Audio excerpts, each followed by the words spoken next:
दोस्तों नमस्कार, स्वागत है आपका हमारे YouTube चैनल उद्देश्य क्लासेस 91 में। दोस्तों हम लोग यूपी पीसीएस प्रारंभिक परीक्षा पूर्व वर्षों की प्रश्नों की जो श्रृंखला देख रहे थे, उसके तहत दोस्तों हम लोग यूपी पीसीएस प्रारंभिक पुनः परीक्षा 2015 में जो आयोजित की गई थी उसके प्रश्न पत्र को हम लोग देख रहे थे। ठीक है, जिसमें दोस्तों हम लोगों ने ऑलरेडी 39 नंबर प्रश्न को कवर कर लिया है। ठीक है, अब इसके आगे के प्रश्न जो हैं उसको हम लोग इस वीडियो में कवर करेंगे। ठीक है, सारे प्रश्न इंपॉर्टेंट है दोस्तों, ध्यानपूर्वक देखते चलिएगा। ठीक है, चलिए स्टार्ट करते हैं दोस्तों। इससे पहले दोस्तों हम एक बार और 38 और 39 नंबर प्रश्न को फिर से एक बार देख लेंगे। ठीक है, ध्यानपूर्वक देखिएगा। कह रहा दोस्तों कि भारत की निम्नलिखित मिट्टियों में से कौन बेसाल्ट लावा के उपक्षय के कारण निर्मित हुई है। क्या है, भारत की निम्नलिखित मिट्टियों में से कौन बेसाल्ट लावा के उपक्षय के कारण निर्मित हुई है। तो याद रखिए दोस्तों, रेगूर मिट्टियां इसका बिल्कुल राइट आंसर होगा। ठीक है, फिर देखें कि भारत की निम्नलिखित मिट्टियों में से कौन बेसाल्ट लावा के उपक्षय के कारण निर्मित हुई है। तो याद रखिए दोस्तों, रेगूर मिट्टियां। ठीक है, और रेगूर मिट्टियों को दोस्तों हम लोग काली मिट्टी के नाम से भी जानते हैं, और काली मिट्टी दोस्तों कपास की खेती के लिए उपयुक्त मानी जाती है। इस पॉइंट को भी याद रखिएगा। ठीक है, कह रहा है भारत की निम्नलिखित मिट्टियों में से कौन बेसाल्ट लावा के उपक्षय के कारण निर्मित हुई है। तो बिल्कुल याद रखें, ऑप्शन डी रेगूर मिट्टियां इसका बिल्कुल राइट आंसर हो जाएगा। ठीक है दोस्तों, याद रखें, रेगूर मिट्टियों को दोस्तों हम लोग काली मिट्टी के नाम से भी जानते हैं, और काली मिट्टी को दोस्तों हम लोग चरनोजम मृदा के नाम से भी जानते हैं। तो इस पॉइंट को याद रखिएगा। 39 नंबर प्रश्न की तरफ बढ़ेंगे।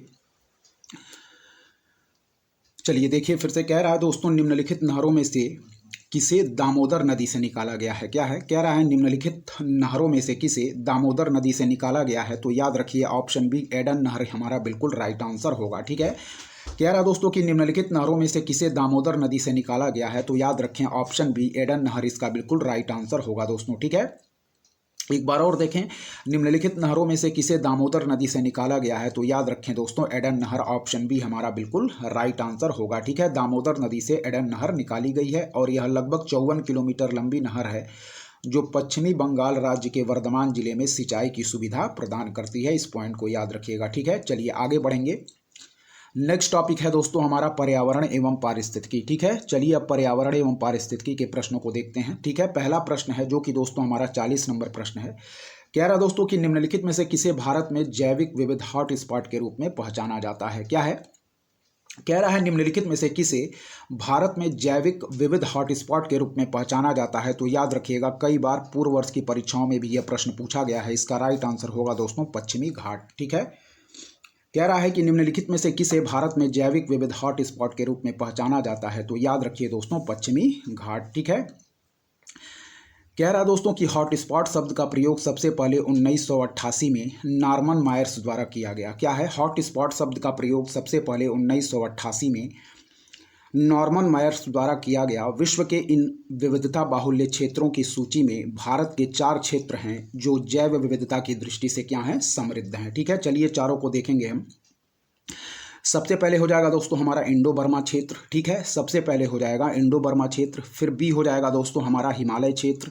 सी है दोस्तों पश्चिमी घाट एवं श्रीलंका, और डी है दोस्तों हमारा सुंडालैंड क्षेत्र, यानी कि निकोबार द्वीप वाला जो एरिया है। ठीक है, फिर से देखेंगे, कह रहा है दोस्तों 4 क्षेत्र जो हमारे हैं जैव विविधता की दृष्टि से हॉट स्पॉट जिनको घोषित किया गया है, वह है दोस्तों इंडो बर्मा क्षेत्र पहला। ठीक, फिर है दोस्तों हिमालय क्षेत्र, फिर है सी दोस्तों पश्चिमी घाट एवं श्रीलंका, और डी है दोस्तों हमारा सुंडालैंड क्षेत्र यानी कि निकोबार द्वीप। ठीक है, चारों को आप लोग याद रखिएगा, यह कई बार परीक्षा में पूछा गया है। ठीक है, 41 नंबर प्रश्न को देखेंगे। क्या कह रहा है दोस्तों, यहाँ देखें, कह रहा है निम्नलिखित में से कौन एक पारिस्थितिक तंत्र की जैव विविधता की बढ़ोतरी के लिए उत्तरदायी नहीं है। क्या है, निम्नलिखित में से कौन एक पारिस्थितिक तंत्र की जैव विविधता की बढ़ोतरी के लिए उत्तरदायी नहीं है। तो याद रखें, इसका आंसर दोस्तों स्टार मार्क किया गया है, इसका डिटेल हम देखेंगे। ठीक है, चलिए देखते हैं क्या दिया गया है।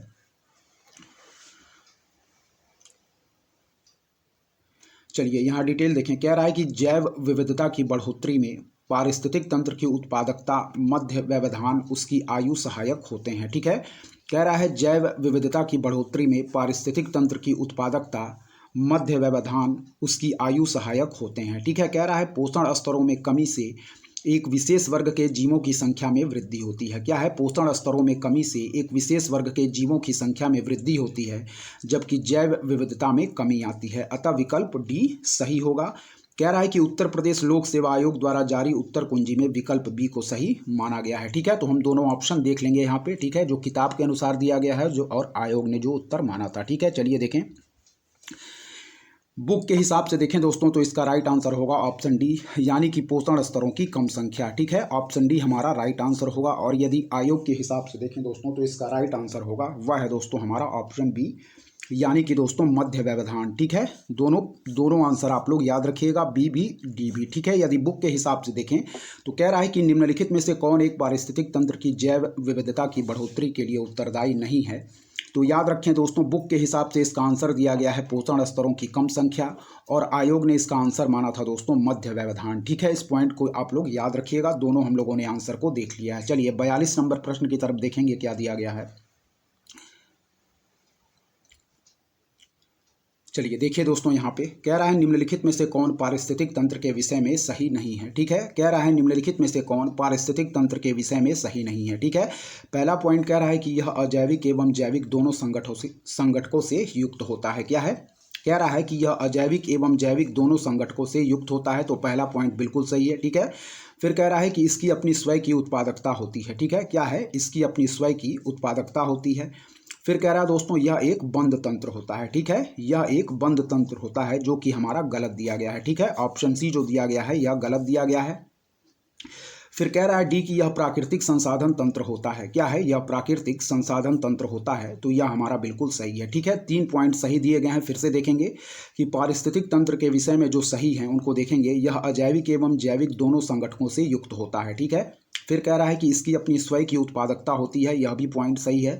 फिर डी कह रहा है कि यह प्राकृतिक संसाधन तंत्र होता है, यह भी पॉइंट हमारा सही है। जो सही नहीं है वह कह रहा है कि यह एक बंद तंत्र होता है, तो दोस्तों यही हमारा सही आंसर नहीं दिया गया है, यही ऑप्शन सी हमारा सही नहीं है। ठीक है, पारिस्थितिक तंत्र दोस्तों एक बंद तंत्र ना होकर दोस्तों एक खुला तंत्र होता है, इस पॉइंट को याद रखिएगा। ठीक है, यहाँ दिया गया है यह एक बंद तंत्र होता है, यह गलत दिया गया है। ठीक है, और एक और नोट दिया गया है, यहाँ देखें, पारिस्थितिक तंत्र यानी कि इकोसिस्टम शब्द का सर्वप्रथम प्रयोग एजी टांसले द्वारा 1935 में किया गया था। कई बार पेपर में यह प्रश्न पूछा गया है, इस पॉइंट को याद रखिएगा कि पारिस्थितिक तंत्र यानी कि इकोसिस्टम शब्द का सर्वप्रथम प्रयोग एजी टांसले द्वारा 1935 में किया गया था। ठीक है, पारिस्थितिक तंत्र शब्द का प्रयोग एजी टांसले द्वारा 1935 में सर्वप्रथम किया गया था, इस पॉइंट को याद रखिएगा, इकोसिस्टम शब्द का प्रयोग। ठीक है, और यह भी याद रखें कि हमारा पारिस्थितिक तंत्र दोस्तों एक बंद तंत्र ना होकर एक खुला तंत्र होता है, इसलिए हमारा ऑप्शन सी गलत है। ठीक है, तो राइट आंसर मार्क करेंगे ऑप्शन सी। चलिए 43 नंबर प्रश्न को देखेंगे दोस्तों, क्या दिया गया है यहाँ पे। कह रहा है निम्नलिखित में से किसकी औसत शुद्ध प्राथमिक उत्पादकता सबसे कम है। क्या है, कह रहा है निम्नलिखित में से किसकी औसत शुद्ध प्राथमिक उत्पादकता सबसे कम है, तो याद रखिए दोस्तों शीतोष्ण कटिबंधीय घास प्रदेश इसका बिल्कुल सही आंसर होगा। ठीक है, कह रहा है कि निम्नलिखित में से किसकी औसत शुद्ध प्राथमिक उत्पादकता सबसे कम है, तो याद रखिए शीतोष्ण कटिबंधीय घास प्रदेश इसका बिल्कुल सही आंसर होगा। ठीक है, फिर से देखें, निम्नलिखित में से किसकी औसत शुद्ध प्राथमिक उत्पादकता सबसे कम है, तो याद रखिए दोस्तों शीतोष्ण कटिबंधीय घास प्रदेश इसका बिल्कुल राइट आंसर ऑप्शन सी हम मार्क करेंगे। ठीक है, चलिए 44 नंबर प्रश्न की तरफ देखेंगे क्या दिया गया है। कह रहा है दोस्तों प्रथम विश्व जलवायु सम्मेलन। ठीक है, कह रहा है प्रथम विश्व जलवायु सम्मेलन, तो 1979 दिया गया है, बिल्कुल सही है दोस्तों। ठीक है, क्या है, कह रहा है कि प्रथम विश्व जलवायु सम्मेलन, तो याद रखिए दोस्तों 1979 बिल्कुल सही दिया गया है। ठीक है, फिर कह रहा है दोस्तों प्रथम पृथ्वी शिखर सम्मेलन एजेंडा 21। क्या है, प्रथम पृथ्वी शिखर सम्मेलन एजेंडा 21 बिल्कुल सही दिया गया है दोस्तों। ठीक है, फिर कह रहा है दोस्तों पृथ्वी शिखर सम्मेलन +5। क्या है, पृथ्वी शिखर सम्मेलन +5, तो यह भी हमारा बिल्कुल सही दिया गया है। ठीक है, फिर कह रहा है दोस्तों कार्बन व्यापार मॉन्ट्रियल प्रोटोकॉल, तो यह दोस्तों हमारा गलत है। ठीक है, कार्बन व्यापार मॉन्ट्रियल प्रोटोकॉल यह दोस्तों हमारा गलत है। ठीक है, तो सही आंसर हमारा होगा ऑप्शन डी। ठीक है, यहाँ देखें क्या कह रहा है कि उपर्युक्त विकल्पों में विकल्प डी सुमेलित नहीं है। कह रहा है कार्बन क्रेडिट की खरीद एवं बिक्री ही कार्बन ट्रेडिंग कहलाती है। क्या है, कार्बन क्रेडिट की खरीद एवं बिक्री ही कार्बन ट्रेडिंग कहलाती है। मॉन्ट्रियल प्रोटोकॉल दोस्तों कार्बन ट्रेडिंग से हमारा संबंधित ना होकर ओजोन संरक्षण से संबंधित है, इस पॉइंट को याद रखिएगा। ठीक है, क्या है, कार्बन क्रेडिट की खरीद एवं बिक्री ही कार्बन ट्रेडिंग कहलाती है। और दोस्तों हमारा जो मॉन्ट्रियल प्रोटोकॉल यहाँ दिया गया है कार्बन व्यापार, यह कार्बन व्यापार से संबंधित ना होकर दोस्तों हमारा मॉन्ट्रियल प्रोटोकॉल ओजोन संरक्षण से संबंधित हो जाएगा। ठीक है, इस पॉइंट को याद रखिएगा। जबकि ऊपर के तीनों पॉइंट दिए गए हैं कि प्रथम विश्व जलवायु सम्मेलन 1979, याद रखिएगा बिल्कुल सही दिया गया है, प्रथम विश्व जलवायु सम्मेलन 1979। ठीक है, कह रहा है प्रथम पृथ्वी शिखर सम्मेलन एजेंडा 21, बिल्कुल सही दिया गया है, प्रथम पृथ्वी शिखर सम्मेलन एजेंडा 21। ठीक है, फिर कह रहा है पृथ्वी शिखर सम्मेलन +5 1997, बिल्कुल सही दिया गया है, पृथ्वी शिखर सम्मेलन +5 1997। ठीक है, जबकि कह रहा है कि कार्बन व्यापार मॉन्ट्रियल प्रोटोकॉल, तो यह पॉइंट हमारा गलत दिया गया है। ठीक है, कार्बन व्यापार मॉन्ट्रियल प्रोटोकॉल से ना होकर दोस्तों मॉन्ट्रियल प्रोटोकॉल से संबंधित हो जाएगा हमारा ओजोन परत संरक्षण। इस पॉइंट को याद रखिएगा, और ओजोन दिवस हम लोग सेलिब्रेट करते हैं 16 सितंबर को, इस पॉइंट को भी याद रखिएगा। चलिए 45 नंबर प्रश्न की तरफ बढ़ेंगे, देखेंगे दोस्तों क्या दे रहा है। ठीक है, ध्यानपूर्वक देखते रहें, सारे प्रश्न दोस्तों हमारे इंपॉर्टेंट हैं। ठीक है, चलिए 45 नंबर प्रश्न को देखेंगे यहाँ पे। ठीक है, कह रहा है निम्नलिखित में से कौन सा सागरीय राष्ट्रीय उद्यान है। ठीक है, कह रहा है दोस्तों कि निम्नलिखित में से कौन सा सागरीय राष्ट्रीय उद्यान है। ठीक है, तो इस पॉइंट को याद रखिएगा, इसका सही आंसर हम मार्क करेंगे दोस्तों, वह है हमारा मन्नार की खाड़ी। क्या है, कह रहा है दोस्तों निम्नलिखित में से कौन सा सागरीय राष्ट्रीय उद्यान है, तो इस पॉइंट को याद रखिए और सही आंसर मार्क करिए दोस्तों, ऑप्शन डी मन्नार की खाड़ी इसका बिल्कुल राइट आंसर होगा। ठीक है, फिर से देखें, निम्नलिखित में से कौन सा सागरीय राष्ट्रीय उद्यान है, तो याद रखें दोस्तों मन्नार की खाड़ी हमारा बिल्कुल राइट आंसर होगा, ऑप्शन डी। ठीक है, चलिए 46 नंबर प्रश्न को देखेंगे, क्या कह रहा है यहाँ, ध्यानपूर्वक देखें। चलिए दोस्तों देखेंगे, निम्नलिखित में से किससे जलवायु परिवर्तन का क्रायोजेनिक संकेतक प्राप्त किया जाता है। क्या है, कह रहा है कि निम्नलिखित में से किससे जलवायु परिवर्तन का क्रायोजेनिक संकेतक प्राप्त किया जाता है, तो याद रखें दोस्तों आई स्कोर। ठीक है, इसका सही आंसर होगा ऑप्शन ए आई स्कोर। फिर देखिए, कह रहा है निम्नलिखित में से किससे जलवायु परिवर्तन का क्रायोजेनिक संकेतक प्राप्त किया जाता है, तो याद रखें ऑप्शन ए आई स्कोर बिल्कुल हमारा राइट आंसर होगा। ठीक है, इस पॉइंट को याद रखिएगा कि निम्नलिखित में से किससे जलवायु परिवर्तन का क्रायोजेनिक संकेतक प्राप्त किया जाता है, तो आई स्कोर हम बिल्कुल सही आंसर मार्क करेंगे, ऑप्शन ए। ठीक है, चलिए 47 नंबर प्रश्न की तरफ बढ़ेंगे, देखेंगे क्या कह रहा है। कह रहा है दोस्तों निम्नलिखित कालों में से किसे प्रायः लघु हिमकाल माना गया है। क्या है, कह रहा है कि निम्नलिखित कालों में से किसे प्रायः लघु हिमकाल माना गया है, तो सही आंसर मार्क करेंगे 1650 ईस्वी से 1870 ईस्वी, ऑप्शन सी हमारा बिल्कुल राइट आंसर होगा। ठीक है, फिर देखें, कह रहा है निम्नलिखित कालों में से किसे प्रायः लघु हिमकाल माना गया है, तो याद रखें 1650 ईस्वी से 1870 ईस्वी, इसका बिल्कुल राइट आंसर होगा। ठीक है, एक बार और देखें, निम्नलिखित कालों में से किसे प्रायः लघु हिमकाल माना गया है, तो याद रखें 1650 ईस्वी से 1870 ईस्वी। क्या है, 1650 ईस्वी से 1870 ईस्वी, ऑप्शन सी हमारा बिल्कुल राइट आंसर होगा। ठीक है, चलिए 48 नंबर प्रश्न को देखेंगे, क्या कह रहा है। चलिए ध्यानपूर्वक देखें, यहाँ पे कह रहा है दोस्तों निम्नलिखित में से कौन जलवायु परिवर्तन के खगोलीय सिद्धांतों से संबंधित नहीं है। क्या है, कह रहा है निम्नलिखित में से कौन जलवायु परिवर्तन के खगोलीय सिद्धांतों से संबंधित नहीं है, तो वह हो जाएगा दोस्तों हमारा सौर किरणित ऊर्जा यानी कि सौर विकिरण। ठीक है, फिर देखिए, कह रहा है कि निम्नलिखित में से कौन जलवायु परिवर्तन के खगोलीय सिद्धांतों से संबंधित नहीं है, तो वह हो जाएगा हमारा ऑप्शन डी यानी कि सौर किरणित ऊर्जा, हमारा ऑप्शन डी बिल्कुल सही आंसर हो जाएगा। जबकि दोस्तों पृथ्वी की कक्षा की उत्केंद्रता यानी कि अंडाकार कक्षीय मार्ग, यह हमारा जलवायु परिवर्तन के खगोलीय सिद्धांतों से संबंधित है। पृथ्वी की घूर्णन की तिर्यकता, यह भी दोस्तों संबंधित है। विषुव अयन यानी कि पृथ्वी की सूर्य से अपसौर या उपसौर की स्थिति, यह भी हमारा दोस्तों संबंधित है। जबकि सौर किरणित ऊर्जा यानी कि सौर विकिरण हमारा वह है जलवायु परिवर्तन के खगोलीय सिद्धांतों से संबंधित नहीं है। तो इस पॉइंट को याद रखिएगा, ऑप्शन डी हमारा बिल्कुल राइट आंसर हो जाएगा। ठीक है, 49 नंबर प्रश्न को देखें। कह रहा दोस्तों कि निम्नलिखित में से किसे मेगा डाइवर्स देश के रूप में जाना जाता है। क्या है, निम्नलिखित में से किसे मेगा डाइवर्स देश के रूप में जाना जाता है, तो याद रखें दोस्तों इसका सही आंसर होगा वह है दोस्तों हमारा ऑस्ट्रेलिया। ठीक है, कई बार पूछा गया प्रश्न है, इसको याद रखिएगा कि निम्नलिखित में से किसे मेगा डाइवर्स देश के रूप में जाना जाता है, तो ऑप्शन बी ऑस्ट्रेलिया हमारा बिल्कुल राइट आंसर होगा। ठीक है, चलिए देखेंगे, आगे बढ़ेंगे दोस्तों, देखेंगे आगे के प्रश्नों को क्या दिए गए हैं। चलिए दोस्तों यहाँ देखें, ठीक है, इसकी व्याख्या छोटा सा है, देख लेंगे। ठीक है, चलिए देखेंगे। कह रहा है दोस्तों उपर्युक्त विकल्पों में से ऑस्ट्रेलिया मेगा डाइवर्स देश के रूप में जाना जाता है। क्या है, उपर्युक्त विकल्पों में से ऑस्ट्रेलिया मेगा डाइवर्स देश के रूप में जाना जाता है। मेगा डाइवर्सिटी वह क्षेत्र होता है दोस्तों जहां प्रजातियों की संख्या अत्यधिक होती है। इस पॉइंट को याद रखिएगा। ठीक है, मेगा डाइवर्सिटी किसको कहते हैं, तो मेगा डाइवर्सिटी वह क्षेत्र होता है जहां प्रजातियों की संख्या क्या होती है, अत्यधिक होती है। ठीक है, कह रहा है विश्व के अन्य प्रमुख मेगा डाइवर्स देशों की सूची में भारत भी है दोस्तों। ठीक है, चीन है, ब्राज़ील है, मलेशिया है दोस्तों, पेरू है, संयुक्त राज्य अमेरिका आदि देश शामिल हैं। इन देशों को भी आप लोग याद रखिएगा, पेपर में पूछे जा सकते हैं। ठीक है, आंसर हमारा था दोस्तों, कह रहा था कि निम्नलिखित में से किसे मेगा डाइवर्स देश के रूप में जाना जाता है, तो याद रखिए दोस्तों ऑस्ट्रेलिया हमारा ऑप्शन में दिया गया था, इसीलिए हम लोगों ने ऑस्ट्रेलिया को मार्क किया। ऑप्शन बी हमारा बिल्कुल राइट आंसर होगा। चलिए 50 नंबर प्रश्न को देखें क्या कह रहा है।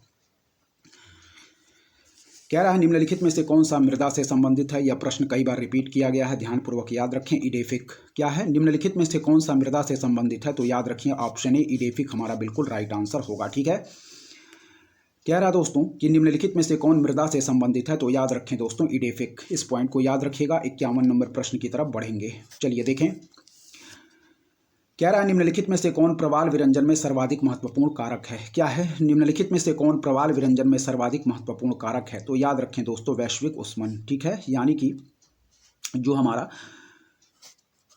ग्लोबल टेम्परेचर बढ़ रहा है दोस्तों, ठीक है, वही है हमारा वैश्विक ऊष्मन, यानी कि ग्लोबल वार्मिंग भी हम कह सकते हैं। ठीक है, निम्नलिखित में से कौन प्रवाल विरंजन में सर्वाधिक महत्वपूर्ण कारक है, तो याद रखें दोस्तों वैश्विक ऊष्मन। ठीक है, कोरल ब्लीचिंग की बात कर रहा है यहाँ पे। ठीक है, याद रखिएगा कि निम्नलिखित में से कौन प्रवाल विरंजन में सर्वाधिक महत्वपूर्ण कारक है, तो याद रखें वैश्विक ऊष्मन। ठीक है, कई बार यह भी पूछा गया प्रश्न है। वैश्विक ऊष्मन हमारा दोस्तों कोरल ब्लीचिंग यानी कि प्रवाल विरंजन में सर्वाधिक महत्वपूर्ण कारक है। ठीक है, तो इस पॉइंट को याद रखें। चलिए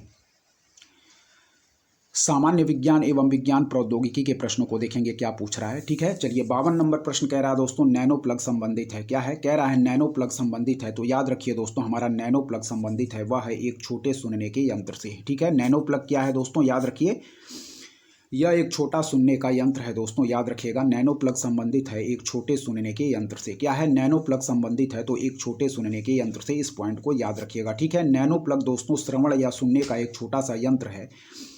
इसे एक अंतर्राष्ट्रीय अनुसंधान दल द्वारा डिजाइन किया गया था। तो याद रखिएगा कि नैनो प्लग क्या है, एक छोटे सुनने का यंत्र है दोस्तों हमारा नैनो प्लग। ठीक है, कह रहा है दोस्तों मानव शरीर का तापक्रम। ठीक है, कह रहा है दोस्तों टेम्परेचर ऑफ ह्यूमन बॉडी। ठीक है, मानव शरीर का तापक्रम क्या, तो याद रखें दोस्तों ना ही जाड़ों में घटता है और ना ही गर्मियों में बढ़ता है। ठीक है, यानी कि समान ताप मेंटेन रहता है दोस्तों, समतापी। ठीक है, कह रहा है मानव शरीर का तापक्रम ना ही जाड़ों में घटता है और ना ही गर्मियों में बढ़ता है। इस पॉइंट को याद रखिएगा, पूर्व वर्षों की परीक्षाओं में भी यह प्रश्न पूछा गया है। ठीक है, मानव शरीर का तापक्रम याद रखिए ना ही जाड़ों में घटता है और ना ही गर्मियों में बढ़ता है। ठीक है, ऑप्शन सी हमारा बिल्कुल राइट आंसर होगा। ठीक है, चलिए बढ़ेंगे दोस्तों 54 नंबर प्रश्न की तरफ। ध्यानपूर्वक देखते रहिए, सारे प्रश्न दोस्तों हमारी परीक्षा की दृष्टि से इंपॉर्टेंट हैं, क्योंकि दोस्तों पूर्व वर्षों के प्रश्न परीक्षाओं में हूबहू दोस्तों रिपीट कर जाते हैं, इसलिए ध्यानपूर्वक सारे प्रश्नों को देखते चलें। चलिए आगे बढ़ेंगे दोस्तों, देखेंगे आगे के प्रश्न हमारे क्या कह रहे हैं। चलिए दोस्तों यहाँ दृष्टि दोष की बात कर रहा है दोस्तों। ठीक है, चलिए देखेंगे 54 नंबर प्रश्न क्या कह रहा है। ठीक है, कह रहा दोस्तों दृष्टि दोष मायोपिया वाला व्यक्ति देख सकता है। क्या है, दृष्टि दोष मायोपिया वाला व्यक्ति देख सकता है। ठीक है, तो मायोपिया को दोस्तों हम लोग निकट दृष्टि दोष भी कहते हैं। ठीक है, याद रखिएगा मायोपिया को हम लोग दोस्तों निकट दृष्टि दोष भी कहते हैं। इस पॉइंट को याद रखिएगा। ठीक है, तो कह रहा है दोस्तों दृष्टि दोष मायोपिया वाला व्यक्ति देख सकता है, तो याद रखिए दोस्तों नजदीक स्थित वस्तु को स्पष्ट रूप से। ठीक है, नजदीक स्थित वस्तु को स्पष्ट रूप से देख सकता है दोस्तों निकट दृष्टि दोष से पीड़ित व्यक्ति। ठीक है, इस पॉइंट को याद रखिएगा। कह रहा है दृष्टि दोष मायोपिया वाला व्यक्ति देख सकता है, तो याद रखें दोस्तों नजदीक स्थित वस्तु को स्पष्ट रूप से। इस पॉइंट को याद रखिएगा। ठीक है, दृष्टि दोष मायोपिया वाला व्यक्ति देख सकता है, तो ऑप्शन ही हमारा बिल्कुल राइट आंसर होगा कि नजदीक स्थित वस्तु को स्पष्ट रूप से। और मायोपिया को हम लोग दोस्तों निकट दृष्टि दोष के नाम से भी जानते हैं। ठीक है, तो याद रखिएगा कि दृष्टि दोष मायोपिया वाला व्यक्ति देख सकता है दोस्तों निकट दृष्टि दोष से ग्रसित व्यक्ति देख सकता है नजदीक स्थित वस्तु को स्पष्ट रूप से। ठीक है, ऑप्शन ए हमारा बिल्कुल राइट आंसर होगा। ठीक है, और मायोपिया के निवारण के लिए दोस्तों हम लोग अवतल लेंस का प्रयोग करते हैं। इस पॉइंट को भी याद रखिएगा, कई बार पेपर में पूछा गया है। ठीक है, मायोपिया के निवारण के लिए हम लोग अवतल लेंस का प्रयोग करते हैं। ठीक है, यानी कि निकट दृष्टि दोष के निवारण के लिए हम लोग अवतल लेंस का प्रयोग करते हैं। ठीक है, तो दृष्टि दोष मायोपिया वाला व्यक्ति देख सकता है नजदीक स्थित वस्तु को स्पष्ट रूप से। ऑप्शन ए हमारा बिल्कुल सही होगा। ठीक है, चलिए आगे देखेंगे। कह रहा दोस्तों रोगियों के दांत देखने में दंत चिकित्सकों द्वारा प्रयुक्त दर्पण होता है। क्या है, रोगियों के दांत देखने में दंत चिकित्सकों द्वारा प्रयुक्त दर्पण होता है, तो याद रखें दोस्तों अवतल। ठीक है, क्या है, अवतल, यानी कि दोस्तों कॉनकेव मिरर की बात कर रहा है यहाँ पे। ठीक है, इस पॉइंट को याद रखिएगा। कह रहा रोगियों के दांत देखने में दंत चिकित्सकों द्वारा प्रयुक्त दर्पण होता है, तो याद रखिए दोस्तों अवतल यानी कि कॉनकेव मिरर की बात कर रहा है। ठीक है, रोगियों के दांत देखने में दंत चिकित्सकों द्वारा प्रयुक्त दर्पण होता है, तो अवतल यानी कि कॉनकेव मिरर। इस पॉइंट को याद रखिए। 56 नंबर प्रश्न को देखेंगे, ध्यानपूर्वक देखते चले, सारे प्रश्न इंपॉर्टेंट है दोस्तों। चलिए 56 नंबर प्रश्न कह रहा है दोस्तों, निम्नलिखित में से कौन सा पादप हार्मोन है? क्या है? निम्नलिखित में से कौन सा पादप हार्मोन है? तो याद रखें दोस्तों, साइटोकाइनिन। ठीक है, इस पॉइंट को याद रखें, पूर्व वर्ष की परीक्षाओं में भी यह प्रश्न कई बार रिपीट किया गया है। ठीक है, कह रहा है निम्नलिखित में से कौन सा पादप हार्मोन है? तो याद रखें दोस्तों, साइटोकाइनिन इसका बिल्कुल राइट आंसर होगा। ठीक है, निम्नलिखित में से कौन सा पादप हार्मोन है? तो याद रखें दोस्तों, साइटोकाइनिन। ठीक है, और इंसुलिन हार्मोन दोस्तों कहाँ से रिलीज होता है? तो याद रखिए, इंसुलिन हार्मोन दोस्तों हमारा रिलीज होता है पैनक्रियाज यानी कि अग्नाशय से। ठीक है दोस्तों, याद रखें। और अग्नाशय दोस्तों हमारा अंतःस्रावी और बहिःस्रावी ग्रंथि के दोनों के रूप में कार्य करता है, इस पॉइंट को भी याद रखिएगा। ठीक है, चलिए आगे देखेंगे। 57 नंबर प्रश्न को हम देखेंगे दोस्तों, क्या कह रहा है हमारा, ध्यानपूर्वक यहाँ देखें। ठीक है, चलिए देखें। कह रहा है पेड़ पौधों में जाइलम मुख्यतः जिम्मेदार है, कई बार पूछा गया प्रश्न है, याद रखें दोस्तों, हमारा जल वहन के लिए। ठीक है, क्या है? जौ से जाइलम और जौ से जल, याद रखिए। ठीक है, जल वहन के लिए कह रहा है दोस्तों, पेड़ पौधों में जाइलम मुख्यतः जिम्मेदार है, तो याद रखें दोस्तों, जल वहन के लिए। ठीक है, इस पॉइंट को याद रखिएगा, ऑप्शन सी हम बिल्कुल राइट आंसर मार्क करेंगे दोस्तों। ठीक है, कह रहा है कि पेड़ पौधों में जाइलम मुख्यतः जिम्मेदार है, तो याद रखें दोस्तों, जल वहन के लिए। ठीक है, याद रखिएगा इस पॉइंटों को। ठीक है,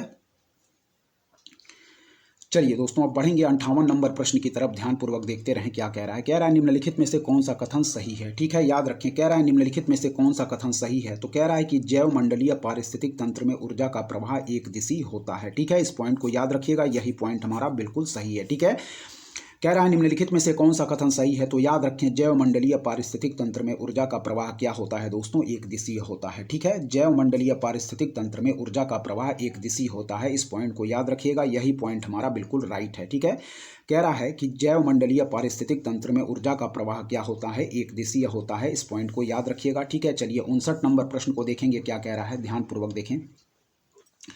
कह रहा है दोस्तों, निम्नलिखित में से कौन जल लवणता प्रवणता को दर्शाता है? क्या है? कह रहा है निम्नलिखित में से कौन जल लवणता प्रवणता को दर्शाता है? तो याद रखें दोस्तों, हैलोक्लाइन। ठीक है, क्या है? कह रहा है दोस्तों कि निम्नलिखित में से कौन जल लवणता प्रवणता को दर्शाता है? तो याद रखें दोस्तों, हैलोक्लाइन इसका बिल्कुल राइट आंसर होगा। निम्नलिखित में से कौन जल लवणता प्रवणता को दर्शाता है? तो हैलोक्लाइन इसका बिल्कुल राइट आंसर होगा। ठीक है, जल लवणता प्रवणता को हैलोक्लाइन दर्शाता है, इस पॉइंट को याद रखिएगा। ठीक है, फिर से देखें, निम्नलिखित में से कौन जल लवणता प्रवणता को दर्शाता है? तो याद रखिए दोस्तों, हैलोक्लाइन, ऑप्शन बी बिल्कुल राइट आंसर होगा। ठीक है, 60वें नंबर प्रश्न को देखें। कह रहा है दोस्तों कि निम्नलिखित प्रजातियों में से कौन सी दांत वाली व्हेलों में विशालतम है? क्या है? निम्नलिखित प्रजातियों में से कौन सी दांत वाली व्हेलों में विशालतम है? तो याद रखिए दोस्तों, स्पर्म व्हेल। क्या है? इसका राइट आंसर ऑप्शन सी होगा। ठीक है, कह रहा है निम्नलिखित प्रजातियों में से कौन सी दांत वाली व्हेलों में विशालतम है? तो याद रखें दोस्तों, स्पर्म व्हेल इसका बिल्कुल राइट आंसर होगा। ठीक है, कह रहा है निम्नलिखित प्रजातियों में से कौन सी दांत वाली व्हेलों में विशालतम है? तो याद रखें दोस्तों, स्पर्म व्हेल इसका बिल्कुल राइट आंसर होगा। ठीक है, कह रहा है दोस्तों कि दांत वाली व्हेलों में स्पर्म व्हेल व्हेलों की सबसे विशालतम प्रजाति है। स्पर्म व्हेल दोस्तों सब आर्कटिक और सब अंटार्कटिक जल में पाई जाती है, याद रखिएगा। ठीक है, स्पर्म व्हेल सब आर्कटिक और सब अंटार्कटिक जल में पाई जाती है और इसकी लंबाई लगभग 16 से 20 मीटर तक होती है, इस पॉइंट को याद रखिएगा। चलिए,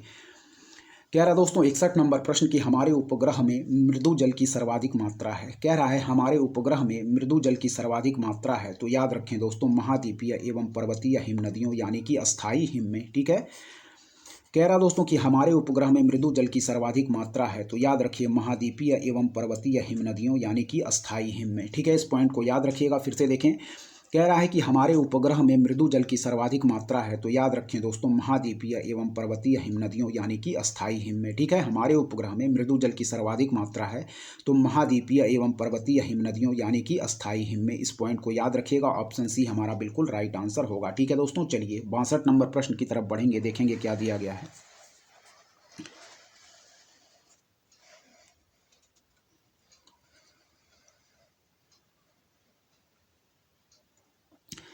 चलिए देखें दोस्तों 62 नंबर प्रश्न क्या कह रहा है। कह रहा है दोस्तों, भारत में गिद्धों की कमी का अत्यधिक प्रमुख कारण है। क्या है? भारत में गिद्धों की कमी का अत्यधिक प्रमुख कारण है, तो याद रखें दोस्तों, कई बार पूछा गया प्रश्न है, जानवरों को दर्द निवारक देना। ठीक है, क्या है? जानवरों को दर्द निवारक देना, जिसका नाम है दोस्तों डिक्लोफिनेक। ठीक है, इस पॉइंट को याद रखिएगा, यह भी कई बार पेपर में डायरेक्ट पूछा गया है। ठीक है, कह रहा है भारत में गिद्धों की कमी का अत्यधिक प्रमुख कारण है, तो याद रखें दोस्तों हमारा क्या, जानवरों को दर्द निवारक देना, जिसका नाम है दोस्तों डिक्लोफिनेक, इस पॉइंट को याद रखिएगा। ठीक है, भारत में गिद्धों की कमी का अत्यधिक प्रमुख कारण है, तो जानवरों को दर्द निवारक देना। ठीक है, जिसको हम लोग जानते हैं दोस्तों डिक्लोफिनेक के नाम से। ठीक है, क्या है दोस्तों, कह रहा है यहाँ पे कि डिक्लोफिनेक एक non steroidal anti inflammatory drug है। क्या है, डिक्लोफिनेक एक non steroidal anti inflammatory drug है दोस्तों, जो आमतौर पर पशुओं के लिए दर्द निवारक के रूप में उपयोग की जाती है। और यह दवा गिद्धों की किडनियों को दोस्तों क्या कर देती है, दुष्प्रभावित करती है। ठीक है, कौन, डिक्लोफिनेक। ठीक है, याद रखिएगा इस पॉइंट को, कई बार इस दवा का नाम भी पेपर में पूछा गया है डायरेक्ट। ठीक है, चलिए देखें 63 नंबर प्रश्न की तरफ बढ़ेंगे दोस्तों, देखेंगे ध्यानपूर्वक क्या कह रहा है। ठीक है, कह रहा है दोस्तों सिगरेट के धुएं में मुख्य प्रदूषक है। क्या है, कह रहा है सिगरेट के धुएं में मुख्य प्रदूषक है, तो याद रखें कार्बन मोनोऑक्साइड व बेंजीन। ठीक है, याद रखें इस पॉइंट को। कह रहा है दोस्तों कि सिगरेट के धुएं में मुख्य प्रदूषक है, तो याद रखिए कार्बन मोनोऑक्साइड व बेंजीन। ठीक है, सिगरेट के धुएं में मुख्य प्रदूषक है, तो याद रखिए कार्बन मोनोऑक्साइड व बेंजीन हमारा बिल्कुल राइट आंसर होगा। ठीक है, सिगरेट के धुएं में मुख्य प्रदूषक है कार्बन मोनोऑक्साइड व बेंजीन, इसका बिल्कुल राइट आंसर होगा। ठीक है, चलिए आगे देखेंगे दोस्तों 64 नंबर प्रश्न की तरफ बढ़ेंगे, देखेंगे क्या कह रहा है हमारा, ध्यानपूर्वक देखें। चलिए दोस्तों यहाँ देखें 64 नंबर प्रश्न क्या कह रहा है। ठीक है, कह रहा है दोस्तों कि पायरी हीलियोमीटर, क्या है, कह रहा दोस्तों पायरी हीलियोमीटर का प्रयोग निम्नलिखित में से किसे नापने के लिए किया जाता है, तो याद रखें सोलर रेडिएशन को। ठीक है, कह रहा दोस्तों कि पायरी हीलियोमीटर का प्रयोग निम्नलिखित में से किसे नापने के लिए किया जाता है, तो याद रखें सोलर रेडिएशन को। ठीक है, ध्यानपूर्वक याद रखें, फिर से देखेंगे कि पायरी हीलियोमीटर का प्रयोग निम्नलिखित में से किसे नापने के लिए किया जाता, तो याद रखें सोलर रेडिएशन को। ठीक है, फिर से देखें पायरी हीलियोमीटर का प्रयोग निम्नलिखित में से किसे नापने के लिए किया जाता, तो सोलर रेडिएशन को। ठीक है, चलिए आगे देखें 65 नंबर प्रश्न देखेंगे, निम्नलिखित में से कहाँ आर्सेनिक द्वारा जल प्रदूषण सर्वाधिक है। कई बार पूछा गया प्रश्न है, याद रखें पश्चिम बंगाल में। ठीक है, कह रहा है निम्नलिखित में से कहाँ आर्सेनिक द्वारा जल प्रदूषण सर्वाधिक है, तो याद रखें दोस्तों पश्चिम बंगाल में। ठीक है, इस पॉइंट को याद रखिएगा। फिर से देखें, कह रहा है कि निम्नलिखित में से कहाँ आर्सेनिक द्वारा जल प्रदूषण सर्वाधिक है, तो याद रखें दोस्तों पश्चिम बंगाल में आर्सेनिक द्वारा सबसे अधिक जल प्रदूषित होता है। इस पॉइंट को याद रखिएगा। ठीक है, और यह भी याद रखें कि पायरोहीलियोमीटर का प्रयोग निम्नलिखित में से किसे नापने के लिए किया जाता है, तो याद रखें सोलर रेडिएशन को। ठीक है दोस्तों, चलिए आगे देखेंगे। कह रहा है दोस्तों निम्नलिखित में से कौन सा जल जनित रोग है। क्या है, कह रहा है दोस्तों निम्नलिखित में से कौन सा जल जनित रोग है, तो याद रखें दोस्तों हैजा। ठीक है, क्या है, निम्नलिखित में से कौन सा जल जनित रोग है, हैजा, जिसे हम लोग कॉलरा के नाम से भी जानते हैं दोस्तों। ठीक है, इस पॉइंट को याद रखिएगा, निम्नलिखित में से कौन सा जल जनित रोग है, तो याद रखें दोस्तों हैजा यानी कि कॉलरा। ठीक है, कह रहा दोस्तों कि हैजा जो है एक संक्रामक रोग है और यह विब्रियो कॉलरा यानी कि नामक जीवाणु के कारण होता है। यह भी याद रखिए कि कॉलरा दोस्तों हमारा बैक्टीरिया के द्वारा फैलाया जाता है। ठीक है, कह रहा है कि हैजा एक संक्रामक रोग है और यह विब्रियो कॉलरा नामक जीवाणु के कारण होता है और मक्खियों द्वारा फैलता है। ठीक है, कह रहा है कि दोस्तों हैजा के कारण रोगी के शरीर में किसकी, जल की कमी हो जाती है तथा रक्त का संचार धीमा पड़ जाता है। ठीक है, ब्लड सर्कुलेशन धीमा पड़ जाता है। कह रहा है उल्टी दस्त के कारण शरीर का सारा जल निकल जाता है। ठीक है, जिसके कारण प्यास बहुत बढ़ जाती है। ठीक है, कह रहा है विश्व स्वास्थ्य संगठन ने हैजा के लिए 3 टीके अनुशंसित किए हैं। इस पॉइंट को याद रखिएगा। ठीक है, फिर से देखें कि निम्नलिखित में से कौन सा जल जनित रोग है, तो याद रखिएगा ऑप्शन सी हैजा हमारा बिल्कुल राइट आंसर होगा। ठीक है, चलिए 67 नंबर प्रश्न की तरफ बढ़ेंगे। ठीक है, कह रहा दोस्तों मानव शरीर का सामान्य तापक्रम 98.4 डिग्री फ़ारेनहाइट है। क्या है, कह रहा है कि मानव शरीर का सामान्य तापक्रम 98.4 डिग्री फ़ारेनहाइट है, इसके बराबर डिग्री सेंटीग्रेड में तापक्रम है। ठीक है, क्या है, कह रहा है कि मानव शरीर का सामान्य तापक्रम 98.4 डिग्री फ़ारेनहाइट है, इसके बराबर डिग्री सेंटीग्रेड में तापक्रम है, तो याद रखें दोस्तों हमारा 36.89 बिल्कुल सही आंसर होगा हमारा। ठीक है, फिर से देखें, कह रहा है कि मानव शरीर का सामान्य तापक्रम 98.4 डिग्री फ़ारेनहाइट है, इसके बराबर डिग्री सेंटीग्रेड में तापक्रम है, तो याद रखें 36.89% यानी कि 36.89% इसका बिल्कुल सही आंसर होगा। ठीक है, फिर से देखें, कह रहा है कि मानव शरीर का सामान्य तापक्रम 98.4 डिग्री फ़ारेनहाइट है, इसके बराबर डिग्री सेंटीग्रेड में तापक्रम है, तो याद रखिए दोस्तों 36.89% इसका बिल्कुल राइट आंसर होगा। ठीक है, मानव शरीर का सामान्य तापक्रम 98.4 डिग्री फ़ारेनहाइट है, इसके बराबर डिग्री सेंटीग्रेड में तापक्रम है, तो याद रखें 36.89% हमारा बिल्कुल राइट आंसर होगा। ठीक है, चलिए आगे देखेंगे क्या कह रहा है आगे के प्रश्न, ध्यानपूर्वक सारे प्रश्नों को देखते चलिए। और दोस्तों यदि आपको हमारा कंटेंट पसंद आ रहा है तो हमारे चैनल उद्देश्य क्लासेस 91 को दोस्तों जरूर सब्सक्राइब करें, लाइक करें, अपने दोस्तों के बीच शेयर करें और ऐसे ही दोस्तों लगातार पढ़ते रहें। दोस्तों हमारे चैनल की तरफ से दोस्तों अच्छा से अच्छा कंटेंट प्रोवाइड करने की आपको कोशिश की जाएगी। ठीक है, चलिए ध्यानपूर्वक देखें 68 नंबर प्रश्न क्या कह रहा है। दोस्तों ये पूर्व वर्षों के जितने भी प्रश्न हैं वह आगामी परीक्षा की दृष्टि से मोस्ट इंपॉर्टेंट हैं, क्योंकि आगामी परीक्षाओं में दोस्तों हूबहू दोस्तों पूर्व वर्षों के प्रश्न रिपीट कर जाते हैं, इसलिए जितने भी प्रश्नों को हम लोग हल करते चल रहे हैं सारे प्रश्नों को आप लोग ध्यानपूर्वक देखते चलें। ठीक है, चलिए देखेंगे कह रहा है कि जब डॉक्टर किसी को कहता है कि उसे टेट्रोप्लेजिया हो गया है तो उसका आशय होता है कि उसे पक्षाघात हो गया है। तो याद रखें दोनों हाथ एवं दोनों पैरों का। ठीक है, याद रखें। कह रहा है कि जब डॉक्टर किसी को कहता है कि उसे टेट्रोप्लेजिया हो गया है तो उसका आशय होता है कि उसे पक्षाघात हो गया है। तो दोनों हाथों एवं दोनों पैरों का। ठीक है, फिर से देखें कि जब डॉक्टर किसी को कहता है कि उसे टेट्रोप्लेजिया हो गया है तो उसका यह आशय होता है कि उसे पक्षाघात हो गया है, दोनों हाथों एवं दोनों पैरों का। ऑप्शन डी हमारा बिल्कुल राइट आंसर होगा। ठीक है, फिर देखें जब डॉक्टर किसी को कहता है कि उसे टेट्रोप्लेजिया हो गया है तो उसका आशय होता है कि उसे पक्षाघात हो गया है, दोनों हाथों एवं दोनों पैरों का। इस पॉइंट को याद रखिएगा, ऑप्शन डी हमारा बिल्कुल राइट आंसर होगा दोस्तों। ठीक है, चलिए अब 69 नंबर प्रश्न को हम देखेंगे क्या दिया गया है। ध्यानपूर्वक सारे प्रश्नों को देखते चलें। ठीक है, चलिए बढ़ेंगे आगे के प्रश्नों की तरफ।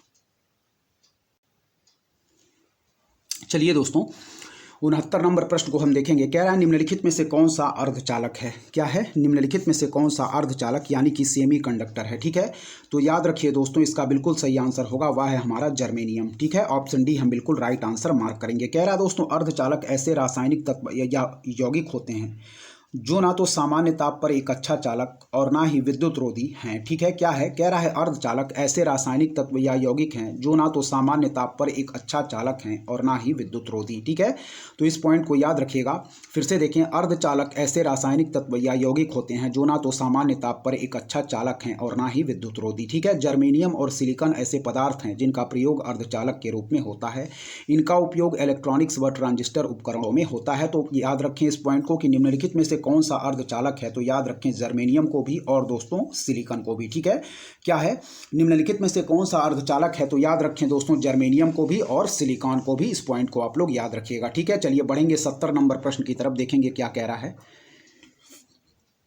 कह रहा है बासमती चावल के दाने पकाने पर लंबे हो जाते हैं क्योंकि उसमें बाहुल्य है। क्या है, बासमती चावल के दाने पकाने पर लंबे हो जाते हैं क्योंकि उसमें बाहुल्य है। तो याद रखें दोस्तों एमाइलेज का। ठीक है, इस पॉइंट को याद रखिएगा। ठीक है, फिर देखें बासमती चावल के दाने पकाने पर लंबे हो जाते हैं क्योंकि उसमें बाहुल्य है। तो याद रखें दोस्तों एमाइलेज का। ठीक है, बासमती चावल के दाने पकाने पर लंबे हो जाते हैं क्योंकि उसमें बाहुल्य है। एमाइलेज का कई बार पूछा गया प्रश्न है, इस प्रश्न को याद रखें। ठीक है, एमाइलेज एक रैखिक बहुलक के रूप में जाना जाता है। लंबे अनाज वाले चावल उदाहरण के लिए बासमती और जैस्मिन चावल में उच्च मात्रा में क्या होता है, एमाइलेज पाया जाता है। इस पॉइंट को याद रखिएगा। बासमती चावल के दाने पकाने पर लंबे हो जाते हैं क्योंकि उसमें बाहुल्य है एमाइलेज का। ठीक है, चलिए आगे देखेंगे 71 नंबर प्रश्न की तरफ बढ़ेंगे, देखेंगे ध्यानपूर्वक क्या दिया गया है।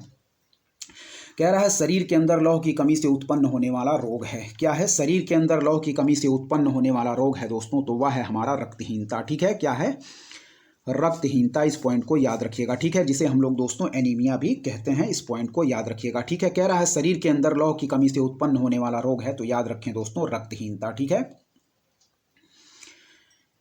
जिसके लिए दोस्तों डॉक्टर्स हमें क्या रिकमेंड करते हैं, वह है दोस्तों विटामिन फोलिक एसिड की दवाएं दोस्तों डॉक्टर रिकमेंड करते हैं दोस्तों रक्तहीनता से पीड़ित महिलाओं के लिए। ठीक है, याद रखिएगा, जिसको हम लोग दोस्तों विटामिन B9 के नाम से भी जानते हैं। फोलिक एसिड को दोस्तों हम लोग विटामिन B9 के नाम से भी जानते हैं, जिसके लिए डॉक्टर्स हमें रिकमेंड करते हैं। ठीक है, तो रक्तहीनता दोस्तों होती है हमारे शरीर के अंदर लौह तत्व की कमी से उत्पन्न होने वाला एक रोग है। इस पॉइंट को याद रखिएगा, रक्तहीनता। ठीक है, क्या है, रक्तहीनता दोस्तों हमारी लौह की कमी से उत्पन्न होने वाला एक रोग है। ठीक है, चलिए दोस्तों आगे बढ़ेंगे। रक्तहीनता से बचने के लिए आयरन युक्त खाद्य पदार्थ जैसे दोस्तों मीट, बीन्स, दाल आदि का सेवन करना चाहिए। इस पॉइंट को याद रखिएगा। ठीक है, क्या है, कह रहा दोस्तों कि रक्तहीनता से बचने के लिए आयरन युक्त खाद्य पदार्थ जैसे मीट, बीन्स, दाल आदि का सेवन करना चाहिए। ठीक है, इस पॉइंट को याद रखिए कि एनीमिया से बचने के लिए जैसे मीट, बीन्स, दाल आदि का सेवन करना चाहिए। इस पॉइंट को याद रखिएगा। ठीक है, चलिए 72 नंबर प्रश्न को देखेंगे, कई बार पूछा गया प्रश्न है। कह रहा है मानव गुर्दे में पथरी निम्नलिखित में से किसकी वजह से बनती है। तो याद रखिएगा दोस्तों वह है हमारा कैल्शियम ऑक्जेलेट। क्या है, कह रहा है कि मानव गुर्दे में पथरी निम्नलिखित में से किसकी वजह से बनती है। तो याद रखिए दोस्तों कैल्शियम ऑक्जेलेट हमारा बिल्कुल राइट आंसर होगा। 72 नंबर प्रश्न हमारा बिल्कुल सही होगा। ठीक है, कह रहा है मानव गुर्दे में पथरी निम्नलिखित में से किसकी वजह से बनती है। तो याद रखिए कैल्शियम ऑक्जेलेट। ऑप्शन बी हमारा बिल्कुल राइट आंसर होगा। कई बार पूछा गया प्रश्न है, इसको याद रखिएगा। ठीक है, चलिए देखेंगे 73 नंबर प्रश्न की तरफ, देखेंगे क्या कह रहा है। चलिए दोस्तों, कह रहा है कि यदि कोई मानवीय रोग विश्व के वृहद क्षेत्र में फैलता है तो उसे हम क्या कहेंगे। तो याद रखें दोस्तों पेंडेमिक। ठीक है, यदि कोई मानवीय रोग विश्व के वृहद क्षेत्र में फैलता है तो उसे क्या कहते हैं। तो याद रखिए दोस्तों पेंडेमिक हमारा बिल्कुल राइट आंसर होगा। ठीक है, ऑप्शन ए हमारा बिल्कुल राइट आंसर होगा। ठीक है, कह रहा है कि यदि कोई मानवीय रोग विश्व के वृहद क्षेत्र में फैलता है तो उसे क्या कहते हैं? याद रखें दोस्तों, पेंडेमिक या महामारी भी हम कहते हैं। ठीक है, याद रखिए, उसे पेंडेमिक या महामारी कहते हैं। कह रहा है कि यदि कोई मानवीय रोग विश्व के वृहद क्षेत्र में फैलता है तो उसे क्या कहते हैं? याद रखें दोस्तों, पेंडेमिक या महामारी। इस पॉइंट को याद रखिएगा। ठीक है, चलिए आगे देखें। 74 नंबर प्रश्न को देखेंगे दोस्तों, ध्यानपूर्वक क्या कह रहा है। कह रहा है दोस्तों, किसी व्यक्ति का रक्तचाप यानी कि ब्लड प्रेशर 140 mmHg है। क्या है? कह रहा है दोस्तों, किसी व्यक्ति का रक्तचाप 140 mmHg है तो इस उल्लेख में Hg से तात्पर्य है तो याद रखें दोस्तों, मरकरी यानी कि पारा से। ठीक है, याद रखें दोस्तों, क्या कह रहा है कि किसी व्यक्ति का रक्तचाप 140 mmHg है तो इस उल्लेख में Hg से तात्पर्य है तो याद रखें दोस्तों, मरकरी से। ठीक है, इस पॉइंट को याद रखिएगा, कई बार पूछा गया प्रश्न है। ठीक है, कह रहा है पारा का निष्कर्षण मुख्यतः सीनेबार अयस्क से किया जाता है। क्या है? पारा का निष्कर्षण मुख्यतः सीनेबार अयस्क से किया जाता है तो याद रखें दोस्तों, सीनेबार जो है दोस्तों वह हमारा पारा का अयस्क है। इस पॉइंट को याद रखिएगा। ठीक है, इस पॉइंट को भी याद रखिएगा, कई बार पूछा गया प्रश्न है। याद रखें कि पारा का निष्कर्षण दोस्तों मुख्यतः सीनेबार अयस्क से किया जाता है। ठीक है, पारा का निष्कर्षण मुख्यतः सीनेबार अयस्क से किया जाता है। और कह रहा है कि किसी व्यक्ति का रक्तचाप 140 mmHg है तो इस उल्लेख में Hg से तात्पर्य है तो याद रखें ऑप्शन बी, मरकरी से। ठीक है, चलिए आगे देखेंगे। कह रहा है कुनैन सिनकोना पादप के किस भाग में प्राकृतिक रूप से पाई जाती है? क्या है? कुनैन दोस्तों जो कि एक मलेरिया की दवा है। कह रहा है कि कुनैन सिनकोना पादप के किस भाग में प्राकृतिक रूप से पाई जाती है तो याद रखें दोस्तों, छाल। ठीक है, यानी कि बार्क में। याद रखिएगा इस पॉइंट को। कह रहा है कि कुनैन सिनकोना पादप के किस भाग में प्राकृतिक रूप से पाई जाती है? कई बार पूछा गया प्रश्न है दोस्तों। ठीक है, तो याद रखिएगा इसको, छाल में। ठीक है, कुनैन सिनकोना पादप की छाल से प्राप्त किया जाता है और कुनैन मलेरिया के उपचार के लिए प्रयोग किया जाता है। इस पॉइंट को भी याद रखिएगा। ठीक है, चलिए 76 नंबर प्रश्न को देखेंगे दोस्तों, कई बार पूछा गया प्रश्न है। याद रखें, कह रहा है कि लौंग है। ठीक है, तो कह रहा है दोस्तों लौंग है तो याद रखिए, लौंग दोस्तों हमारे सूखे फूल होते हैं। क्या है दोस्तों? कह रहा है लौंग है तो याद रखिए, लौंग दोस्तों हमारे सूखे फूल होते हैं। इस पॉइंट को याद रखिएगा, ऑप्शन डी हमारा बिल्कुल सही आंसर है। कई बार यह पूछा गया प्रश्न है। कह रहा है कि लौंग है तो याद रखें दोस्तों, लौंग हमारे सूखे फूल होते हैं। ठीक है, क्या है? लौंग क्या होते हैं? लौंग हमारे सूखे फूल होते हैं। ऑप्शन डी हमारा बिल्कुल राइट आंसर होगा। ठीक है, चलिए 77 नंबर प्रश्न को देखेंगे दोस्तों, क्या कह रहा है। ठीक है, एक गिलास पानी पीने से कितनी कैलोरी मिलती है? ठीक है, कह रहा है दोस्तों एक गिलास पानी पीने से कितनी कैलोरी मिलती है तो याद रखें दोस्तों, 0। ठीक है, कंफ्यूज मत होइएगा, एक गिलास पानी पीने से कितनी कैलोरी मिलती है तो याद रखें दोस्तों, 0 इसका बिल्कुल सही आंसर होगा। ठीक है, कह रहा है एक गिलास पानी पीने से कितनी कैलोरी मिलती है तो याद रखें दोस्तों, 0। ऑप्शन ए हमारा बिल्कुल राइट आंसर होगा। ठीक है, कंफ्यूज मत होइएगा इस प्रश्न में। चलिए आगे देखेंगे।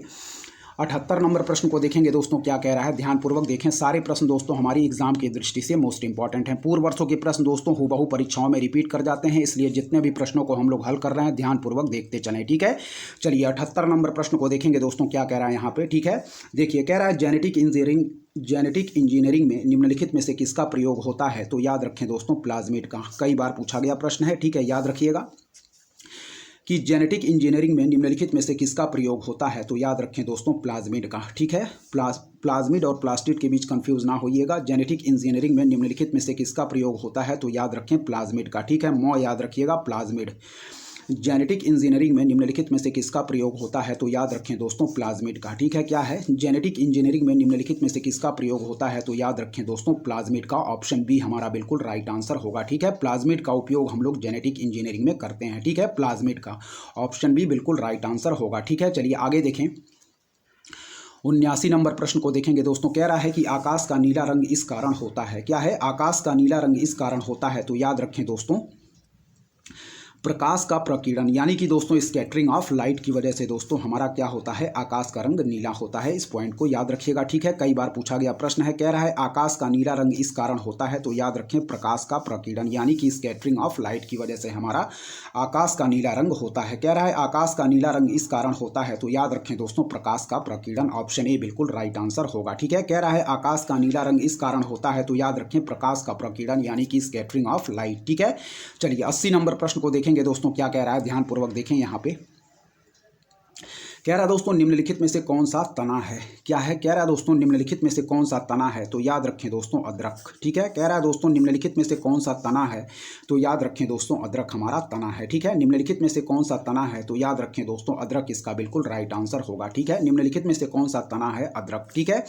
चलिए 81 नंबर प्रश्न देखें, कह रहा है बॉक्साइट अयस्क है, याद रखें कई बार पूछा गया प्रश्न है एल्युमिनियम का। ठीक है, क्या है, कह रहा है बॉक्साइट अयस्क है, तो याद रखें दोस्तों एल्युमिनियम का। ठीक है, ऑप्शन बी हमारा बिल्कुल राइट आंसर होगा। ठीक है, कह रहा है बॉक्साइट अयस्क है, तो याद रखें दोस्तों एल्युमिनियम का। ठीक है, कह रहा है कांसा मिश्रित धातु है, क्या है, कांसा मिश्रित धातु है दोस्तों, तो याद रखें कांसा हमारा मिश्रित धातु है, वह है दोस्तों तांबा एवं टिन का। क्या है दोस्तों, कांसा मिश्रित धातु है, तो याद रखें दोस्तों तांबा एवं टिन का। ठीक है, याद रखिएगा कांसा हमारा मिश्रित धातु है, तो तांबा एवं टिन का, इस पॉइंट को याद रखिएगा। ठीक है, कह रहा है दोस्तों हमारा कांसा एक मिश्र धातु है जो मुख्य रूप से तांबा यानी कि कॉपर 88% तथा टिन एसएन 12% से मिलकर बना है। कांसा का उपयोग बर्तन तथा मूर्तियों के निर्माण में किया जाता है। ठीक है, कांसा मिश्रित धातु है, तो याद रखें दोस्तों तांबा एवं टिन का, इस पॉइंट को याद रखिएगा, कई बार पूछा गया प्रश्न है, कांसा मिश्रित धातु है तांबा एवं टिन का। ठीक है दोस्तों, चलिए बढ़ेंगे 83 नंबर प्रश्न की तरफ, देखेंगे क्या कह रहा है यहाँ पे। देखिए दोस्तों ध्यानपूर्वक। ठीक है, कह रहा है निम्नलिखित में से किस देश ने गैसोलीन में इथेनॉल मिश्रित करना कानूनन अनिवार्य कर दिया है। क्या है कि निम्नलिखित में से किस देश ने गैसोलीन में इथेनॉल मिश्रित करना कानूनन अनिवार्य कर दिया है, तो याद रखें दोस्तों ब्राज़ील ने। ठीक है, फिर से देखें कि निम्नलिखित में से किस देश ने गैसोलीन में इथेनॉल मिश्रित करना कानूनन अनिवार्य कर दिया है, तो याद रखें दोस्तों ब्राज़ील ने। ठीक है, इस पॉइंट को याद रखिएगा आप लोग। चलिए दोस्तों, ठीक है, आगे देखेंगे। ब्राज़ील में दोस्तों कॉफ़ी के जो मैदान होते हैं उसको हम लोग किस नाम से जानते हैं, वह है दोस्तों फेजेंडा के नाम से, इस पॉइंट को भी याद रखिएगा। चलिए भारतीय संविधान एवं राज्य व्यवस्था के प्रश्नों को हम देखेंगे। ठीक है, और सेंटोस को दोस्तों हम लोग कॉफ़ी बंदरगाह के रूप में भी जानते हैं। ठीक है, ब्राज़ील विश्व में सबसे ज़्यादा कॉफ़ी उत्पादन करता है, इस पॉइंट को भी याद रखिएगा। 84 नंबर प्रश्न देखें क्या कह रहा है, कह रहा है निम्नलिखित में से कौन सा सूचना का अधिकार अधिनियम 2005 से संबंधित है। ठीक है, कह रहा है दोस्तों निम्नलिखित में से कौन सा सूचना का अधिकार अधिनियम 2005 से संबंधित है, तो याद रखिए दोस्तों नमिता शर्मा बनाम भारत संघ। ठीक है दोस्तों, क्या है, कह रहा है दोस्तों निम्नलिखित में से कौन सा सूचना का अधिकार अधिनियम 2005 से संबंधित है, तो इस पॉइंट को याद रखें नमिता शर्मा बनाम भारत संघ का केस दोस्तों हमारा सूचना का अधिकार अधिनियम यानी कि दोस्तों राइट टू इन्फॉर्मेशन एक्ट हमारा 2005 से संबंधित है। ठीक है, कह रहा है निम्नलिखित में से कौन सा सूचना का अधिकार अधिनियम 2005 से संबंधित है, तो याद रखें नमिता शर्मा बनाम भारत संघ। ठीक है, क्या है, नमिता शर्मा बनाम भारत संघ दोस्तों हमारा यह सूचना का अधिकार अधिनियम यानी कि राइट टू इन्फॉर्मेशन एक्ट 2005 से संबंधित है, इस पॉइंट को याद रखिएगा। निम्नलिखित में से कौन सा सूचना का अधिकार अधिनियम 2005 से संबंधित है, तो याद रखें दोस्तों नमिता शर्मा बनाम भारत संघ। ठीक है, यानी कि नमिता शर्मा बीएस जो हमारा दोस्तों इंडियन यूनियन का केस है, इस पॉइंट को याद रखिएगा। ठीक है, चलिए आगे देखेंगे। यहाँ देख लें दोस्तों व्याख्या क्या कह रहा है, कह रहा है कि नमिता शर्मा बनाम भारत संघवाद सूचना का अधिकार अधिनियम 2005 से संबंधित है। ठीक है, इस पॉइंट को याद रखिएगा। ठीक है, इंपॉर्टेंट है हमारा परीक्षा की दृष्टि से। ठीक है, चलिए आगे देखेंगे। 85 नंबर प्रश्न को देखेंगे क्या कह रहा है, यहाँ पे ध्यानपूर्वक देखें। कह रहा है दोस्तों निम्नलिखित में से कौन भारतीय संविधान के अंतर्गत मौलिक कर्तव्यों में सम्मिलित नहीं है, यानी फंडामेंटल ड्यूटीज की बात कर रहा है दोस्तों। ठीक है, जिसको हमारे संविधान में दोस्तों स्वर्ण सिंह समिति की अनुशंसा के आधार पर जोड़ा गया था 42वें संविधान संशोधन 1976 के द्वारा, इस पॉइंट को याद रखिएगा। ठीक है, चलिए निम्नलिखित में से कौन भारतीय संविधान के अंतर्गत मौलिक कर्तव्यों में सम्मिलित नहीं है, तो याद रखें दोस्तों ग्राम पंचायतों के गठन में सहायता करना। ठीक है, यह दोस्तों हमारे डीपीएसपी के तहत दिया गया है, आर्टिकल 40 के तहत, इस पॉइंट को याद रखिएगा। ठीक है, चलिए यह हमारे दोस्तों फंडामेंटल ड्यूटीज में नहीं आता है, इस पॉइंट को याद रखिएगा। चलिए फिर देखें निम्नलिखित में से कौन भारतीय संविधान के अंतर्गत मौलिक कर्तव्यों में सम्मिलित नहीं है, तो याद रखें दोस्तों ग्राम पंचायतों के गठन में सहायता करना।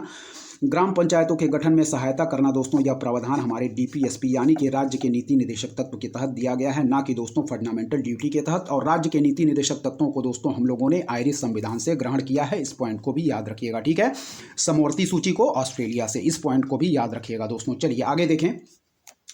कह रहा है निम्नलिखित में से कौन भारतीय संविधान के अंतर्गत मौलिक कर्तव्यों में सम्मिलित नहीं है, एक बार और देखें, ग्राम पंचायतों के गठन में सहायता करना। ठीक है, इस पॉइंट को याद रखिएगा। यह जो प्रावधान दिया गया है ग्राम पंचायतों के गठन में सहायता करना, यह हमारे संविधान के दोस्तों जो संविधान का पार्ट 4 है यानी कि नीति निदेशक तत्व, उसके तहत यह प्रावधान दिया गया है, ना कि फंडामेंटल ड्यूटीज के तहत, इस पॉइंट को याद रखिएगा। ठीक है, फंडामेंटल ड्यूटीज दोस्तों कहाँ दी गई हैं, यह हमारे संविधान के भाग 4A में दी गई हैं। ठीक है दोस्तों, याद रखिएगा। ठीक है, और जो फंडामेंटल ड्यूटीज़ हैं दोस्तों, इसको हमारे संविधान में स्वर्ण सिंह समिति की अनुशंसा के आधार पर जोड़ा गया था 42वें संविधान संशोधन 1976 के द्वारा, इस पॉइंट को भी याद रखिएगा। ठीक है, ऊपर 3 पॉइंट दिए गए हैं कि देश की रक्षा करना एवं राष्ट्र की सेवा करना, यह दोस्तों हमारी मौलिक ड्यूटी है यानी कि फंडामेंटल ड्यूटी है। ठीक है, हमारी सांस्कृतिक या हमारी सामाजिक संस्कृति की गौरवशाली परंपरा का महत्व समझना और उसका परिरक्षण करना, यह भी हमारी फंडामेंटल ड्यूटी है।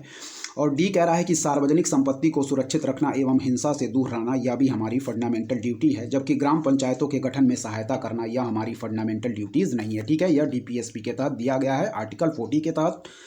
और डीपीएसपी को दोस्तों हम लोगों ने ग्रहण किया था आयरिश संविधान से। ठीक है, एक और पॉइंट याद रखिए, समवर्ती सूची हम लोगों ने ग्रहण किया था ऑस्ट्रेलिया से, इस पॉइंट को भी याद रखिएगा। चलिए दोस्तों आगे देखेंगे, मौलिक अधिकार को कहाँ से लिया है, तो यूएसए के संविधान से, इस पॉइंट को भी याद रखिएगा। ठीक है, चलिए आगे देखेंगे।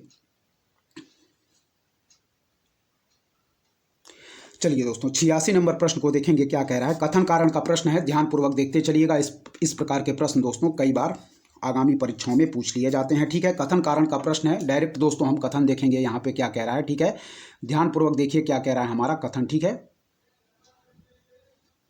चलिए देखें, कह रहा दोस्तों राष्ट्रीय मानवाधिकार आयोग का अध्यक्ष वह व्यक्ति होता है जो भारत का मुख्य न्यायाधीश रह चुका हो। क्या है, कह रहा दोस्तों कि राष्ट्रीय मानवाधिकार आयोग का अध्यक्ष वह व्यक्ति होता है जो भारत का मुख्य न्यायाधीश रह चुका है। ठीक है, फिर कह रहा कारण कि उक्त आयोग के अध्यक्ष का कार्यकाल 5 वर्ष अथवा 70 वर्ष की आयु पर्यंत पर जो भी पहले हो धारित करता है। ठीक है, यहाँ पे दोस्तों आंसर कह रहा है कि ए तथा आर दोनों सही हैं, ऑप्शन सी। ठीक है, चलिए कह रहा दोस्तों कि राष्ट्रीय मानवाधिकार आयोग का अध्यक्ष वह व्यक्ति होता है जो भारत का मुख्य न्यायाधीश रह चुका हो। ठीक है, फिर देखें, राष्ट्रीय मानवाधिकार आयोग का अध्यक्ष वह व्यक्ति होता है जो भारत का मुख्य न्यायाधीश रह चुका है। ठीक है, कथन कह रहा है, फिर कारण कह रहा है दोस्तों कि उक्त आयोग के अध्यक्ष का कार्यकाल 5 वर्ष अथवा 70 वर्ष की आयु पर्यंत पर जो भी पहले हो धारित करता है। ठीक है, चलिए इसका डिटेल हम देख लेंगे क्या दिया गया है यहाँ पे। ठीक है, कह रहा देखें, कह रहा दोस्तों कि दिए गए कूट के अनुसार ए तथा आर दोनों सही हैं। नोट कह रहा है दोस्तों, नोट पढ़ेंगे हम। कह रहा है मानवाधिकार संरक्षण संशोधन विधेयक 2019 के अनुसार। ठीक है, कह रहा है यह विधेयक मानवाधिकार आयोग और राज्य आयोग के अध्यक्ष और सदस्यों के कार्यकाल को 5 वर्ष से कम करके दोस्तों 3 वर्ष तक कम करने और पुनः नियुक्ति के पात्र होने का प्रावधान करता है। ठीक है, क्या है कि मानवाधिकार संरक्षण संशोधन विधेयक 2019 के अनुसार यह विधेयक मानवाधिकार आयोग और राज्य आयोग के अध्यक्ष और सदस्यों के कार्यकाल को 5 वर्ष से कम करके 3 वर्ष तक कम करने और पुनः नियुक्ति के पात्र होने का प्रावधान करता है। तो इस पॉइंट को याद रखिएगा। अगला पॉइंट देखें कि विधेयक के अनुसार मानवाधिकार आयोग का अध्यक्ष सर्वोच्च न्यायालय के मुख्य न्यायाधीश के अलावा उच्चतम न्यायालय के न्यायाधीश रह चुके व्यक्ति को भी बनाया जा सकता है। क्या है, विधेयक के अनुसार मानवाधिकार आयोग का अध्यक्ष सर्वोच्च न्यायालय के मुख्य न्यायाधीश के अलावा उच्चतम न्यायालय के न्यायाधीश रह चुके व्यक्ति को भी बनाया जा सकता है। दोनों पॉइंट इंपॉर्टेंट है, फिर से हम देखेंगे। ठीक है, चलिए देखें, मानवाधिकार संरक्षण संशोधन अधिनियम कह रहा है मानवाधिकार संरक्षण संशोधन विधेयक 2019 के अनुसार यह विधेयक मानवाधिकार आयोग और राज्य आयोग के अध्यक्ष और सदस्यों के कार्यकाल को 5 वर्ष से कम करके 3 वर्ष तक कम करने और पुनः नियुक्ति के पात्र होने का प्रावधान करता है। इस पॉइंट को याद रखिएगा। ठीक है, फिर कह रहा है विधेयक के अनुसार मानवाधिकार आयोग का अध्यक्ष सर्वोच्च न्यायालय के मुख्य न्यायाधीश के अलावा उच्चतम न्यायालय के न्यायाधीश रह चुके व्यक्ति को भी बनाया जा सकता है। दोनों पॉइंट इंपॉर्टेंट है, परीक्षा की दृष्टि से याद रखिएगा। बढ़ेंगे आगे की प्रश्नों की तरफ, ध्यानपूर्वक देखते चलें।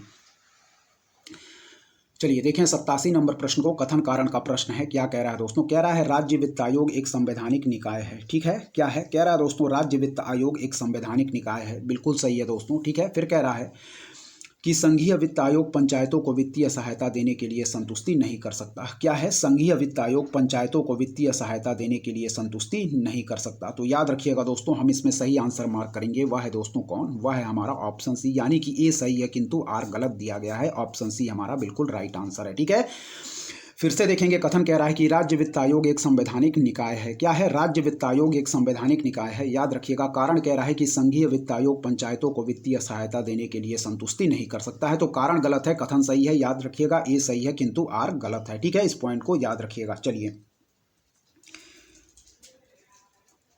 आगे बढ़ेंगे दोस्तों। ठीक है, एक और याद रखिएगा पॉइंट कि संविधान के अनुच्छेद 243 झ फर्स्ट में दोस्तों हमारा राज्य के राज्यपाल को हर 5 साल में एक वित्त आयोग का गठन करने का आदेश दिया गया है। क्या है, संविधान के अनुच्छेद 243 झ फर्स्ट में दोस्तों राज्य के राज्यपाल को हर 5 साल में एक वित्त आयोग का गठन करने का आदेश दिया गया है। ठीक है, इस पॉइंट को याद रखिएगा।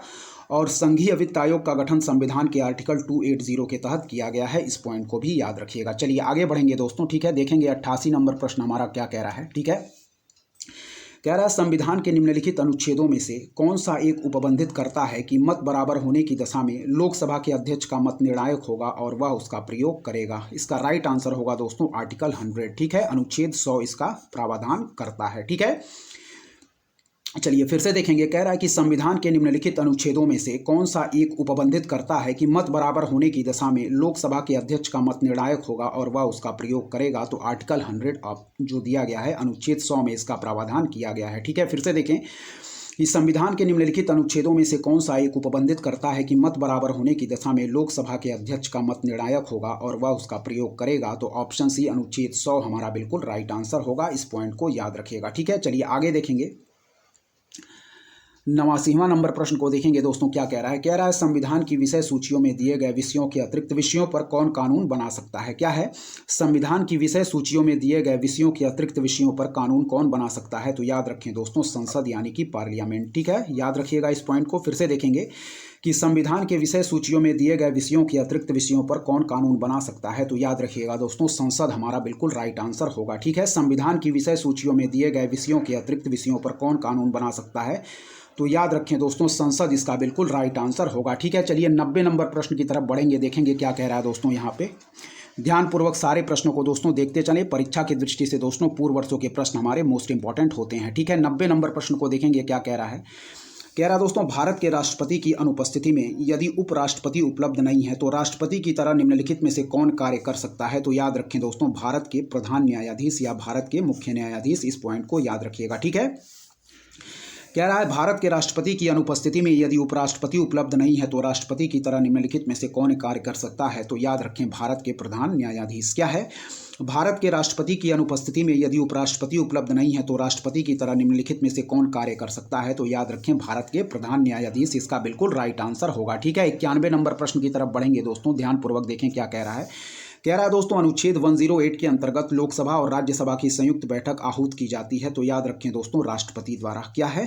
फिर से देखें कि अनुच्छेद 108 के अंतर्गत लोकसभा और राज्यसभा की संयुक्त बैठक आहूत की जाती है राष्ट्रपति के द्वारा। इसकी अध्यक्षता की जाती है लोकसभा स्पीकर के द्वारा। इस पॉइंट को भी याद रखिएगा। ठीक है, कह रहा है कि अनुच्छेद 108 के अंतर्गत लोकसभा और राज्यसभा की संयुक्त बैठक आहूत की जाती है। तो याद रखें राष्ट्रपति के द्वारा और इसकी अध्यक्षता की जाती है दोस्तों लोकसभा के स्पीकर के द्वारा। इस पॉइंट को भी याद रखिएगा। फिर देखें अनुच्छेद 108 के अंतर्गत लोकसभा और राज्यसभा की संयुक्त बैठक आहूत की जाती है। तो याद रखें राष्ट्रपति के द्वारा।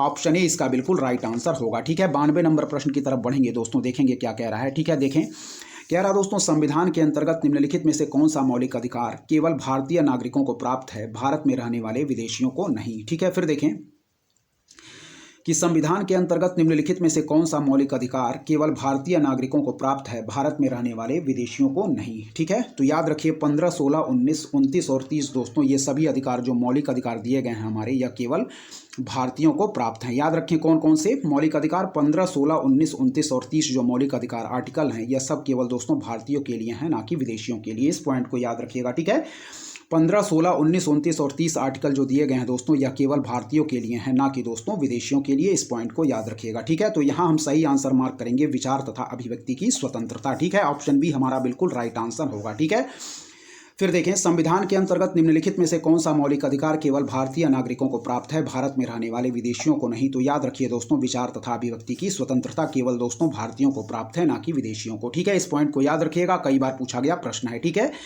संविधान के अंतर्गत निम्नलिखित में से कौन सा मौलिक अधिकार केवल भारतीय नागरिकों को प्राप्त है, भारत में रहने वाले विदेशियों को नहीं? तो याद रखिएगा विचार तथा अभिव्यक्ति की स्वतंत्रता। और आर्टिकल भी याद रखिए 15, 16, 19, 29 और 30 आर्टिकल केवल भारतीयों के लिए हैं, ना कि विदेशियों के लिए। इस पॉइंट को याद रखिएगा। चलिए आगे देखेंगे दोस्तों 93 नंबर प्रश्न की तरफ बढ़ेंगे। देखेंगे क्या कह रहा है। ठीक है, 93 नंबर प्रश्न दोस्तों कथन कारण का प्रश्न है। ध्यानपूर्वक देखिएगा। कह रहा है कथन की राज्य निर्वाचन आयोग एक संवैधानिक प्राधिकरण है। बिल्कुल सही है दोस्तों। ठीक है, राज्य निर्वाचन आयोग एक संवैधानिक प्राधिकरण है। ठीक है दोस्तों, इस पॉइंट को याद रखिएगा जिसका प्रावधान दोस्तों आर्टिकल 243 के तहत किया गया है। यहाँ देखें। ठीक है, आर्टिकल 243 के तहत दोस्तों राज्य निर्वाचन आयोग का प्रावधान किया गया है हमारे संविधान के तहत।